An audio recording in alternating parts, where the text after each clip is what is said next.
UP में SIR की प्रक्रिया जहां खत्म हो गई है, वहीं खत्म होने के साथ ही 40 मंत्रियों के लिए फाइनल वोटर लिस्ट खतरे की घंटी बजा दी है। जी हां, मेरा नाम है गोविंद यादव।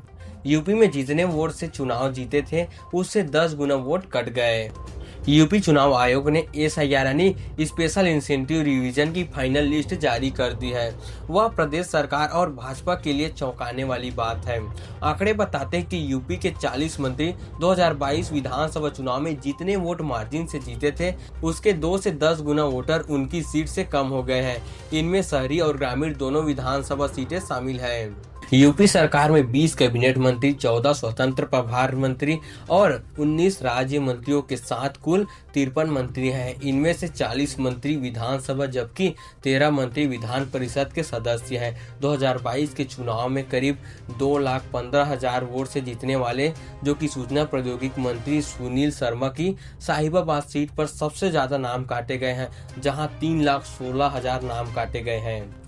कैबिनेट मंत्री अनिल कुमार ने 6,532 के मार्जिन से चुनाव जीती थी। उनकी सीट से कुल 31,808 वोट काटे गए हैं। इसी तरह एमएसएमई मंत्री राकेश सचा ने गोभनीपुर सीट पर 11,893 वोट से जीत हासिल की थी। वहां 40,086 वोट कट गए हैं। हालांकि इसके कुछ अपवाद भी हैं, जैसे सुबह सपा के मुखिया और पंचायती राज मंत्री ओम प्रकाश राजभर ने जहूराबाद सीट से जहां 45,632 वोट से जीत हासिल की थी, जबकि वहां 39,447 नाम काटे गए हैं। इसी तरह श्रम मंत्री अनिल राजभर शिवपुर पर जहां 27,887 वोट पर जीत हासिल की थी, वहां 25,161 वोट काटे गए हैं। इसके अलावा पता चलता है कि जिन 100 विधानसभा सीटों पर 80,000 से 3 लाख तक के नाम काटे गए हैं, उनमें भी 90 सीटों पर भाजपा के विधायक हैं। एसआईआर को लेकर सीएम योगी आदित्यनाथ ने बार बार चिंता जताई थी। उन्होंने पिछले साल 14 दिसंबर को भाजपा प्रदेश अध्यक्ष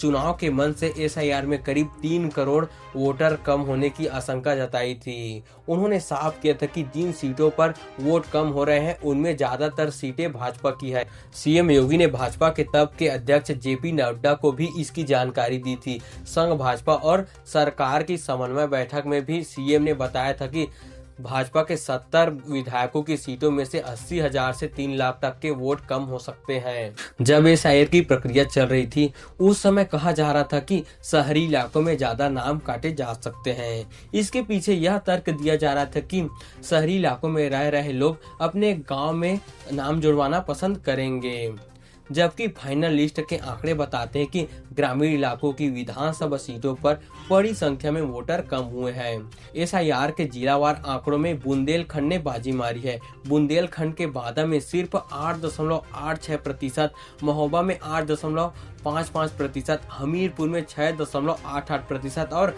ललितपुर में मात्र 6.66% ही कम हुए हैं। सीनियर जर्नलिस्ट राममणि लाल मानते हैं कि एसआईआर के आंकड़े भाजपा के लिए चिंता का सबक है। जिन विधानसभा सीटों पर सबसे ज्यादा वोटर कम हुए हैं, वहां भाजपा के विधायक हैं। इतना ही नहीं, जिन जिलों में सबसे ज्यादा वोट काटे गए हैं, उनकी लोकसभा सीटों पर भी भाजपा के ही सांसद हैं। वहीं सपा के प्रभाव वाली और मुस्लिम बहुमत सीटों पर उतनी संख्या में वोट कम नहीं हुए हैं जितनी आशंका जताई जा रही थी। यही वजह है कि एसआईआर की फाइनल लिस्ट आने के बावजूद विपक्ष ने आंकड़ों को लेकर रोष या आक्रोश नहीं दिया।